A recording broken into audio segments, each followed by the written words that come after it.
Alors Thibault, elles font désormais partie de notre paysage, mais aujourd'hui tu vas aborder en chiffres tout ce qu'on doit savoir sur les éoliennes.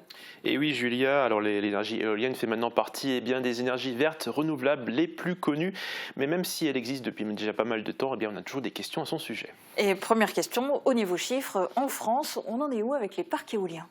Alors, il faut savoir que la première éolienne en France, elle a été posée en 91, tout aussi vieille que moi. Et depuis, le nombre a explosé. Selon le site Révolution Énergie, la filière éolienne couvrirait plus de 9% de la consommation d'électricité en France. Alors, il faut savoir que la capacité totale installée dans tout l'Hexagone était de 18 310 MW, donc les watts étant la puissance.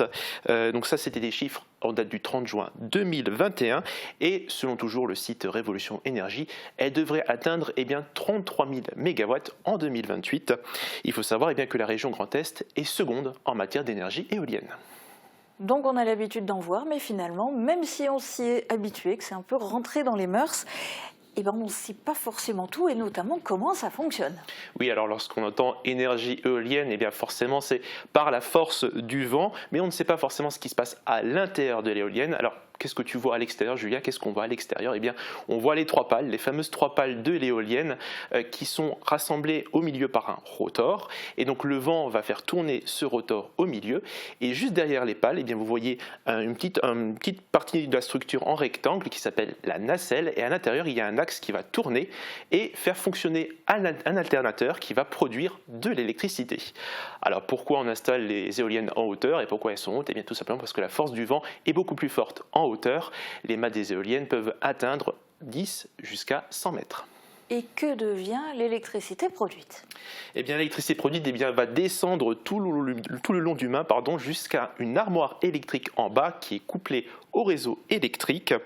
Alors cette électricité va être transformée par l'armoire électrique pour qu'elle soit adaptée au réseau électrique, donc pour qu'il n'y ait pas d'échauffement au niveau des câbles. Alors il faut savoir qu'elle n'est pas stockée, il est très difficile de stocker de l'électricité, donc elle est directement injectée et donc on peut avoir de temps en temps de l'électricité excédentaire.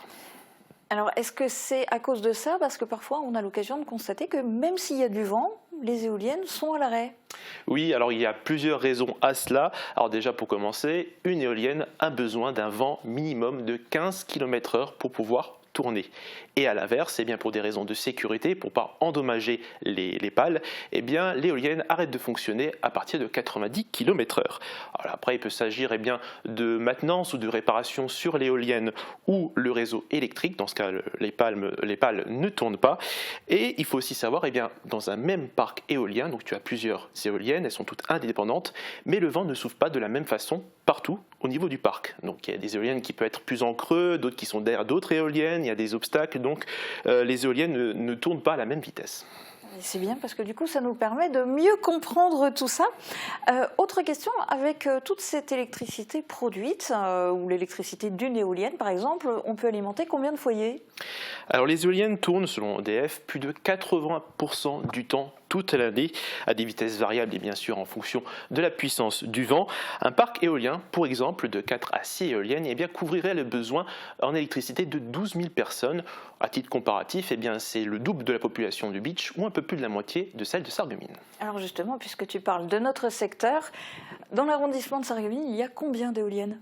Alors sur l'arrondissement de Sarreguemines, il y en a qui se trouvent près de Wölflin-les-Sarreguemines, sur les hauteurs de Gros-Rederchin. Ce sont les seuls qu'il y a sur notre territoire. Après, si on part un peu à côté de la frontière de l'arrondissement, il y a un parc entre Herbitsheim et Silsheim et un autre au-dessus sur les hauteurs de Dellingen. Et comment les emplacements sont-ils choisis?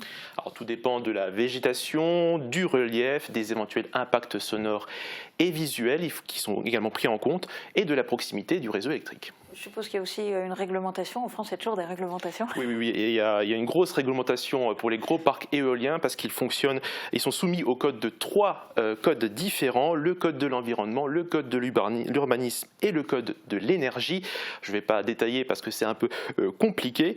Il faut aussi savoir qu'il y a des zones interdites sur lesquels on ne peut pas mettre d'éoliennes. Je parle des parcs régionaux, des parcs, des réserves naturelles, des zones militaires ou encore des sites classés monuments historiques. Et à titre privé, moi, dans mon jardin par exemple, est-ce que j'ai le droit d'installer une éolienne? Oui, tu as tout à fait le droit d'avoir une éolienne à l'arrière de ta maison. Alors attention, évidemment, il y a quand même un minimum à respecter.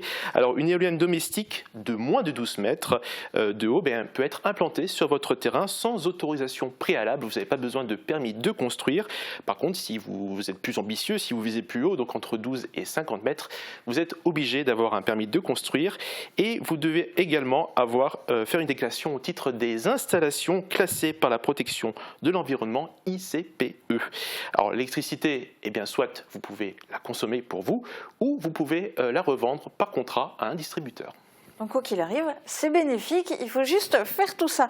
Merci beaucoup pour les explications. Moi j'ai une dernière petite question. Si on veut en savoir encore plus, comment on fait? Est-ce qu'on peut visiter une éolienne? Alors on peut visiter des parcs éoliens, il y a des visites qui sont organisées, mais on ne peut malheureusement pas monter à l'intérieur jusqu'au sommet.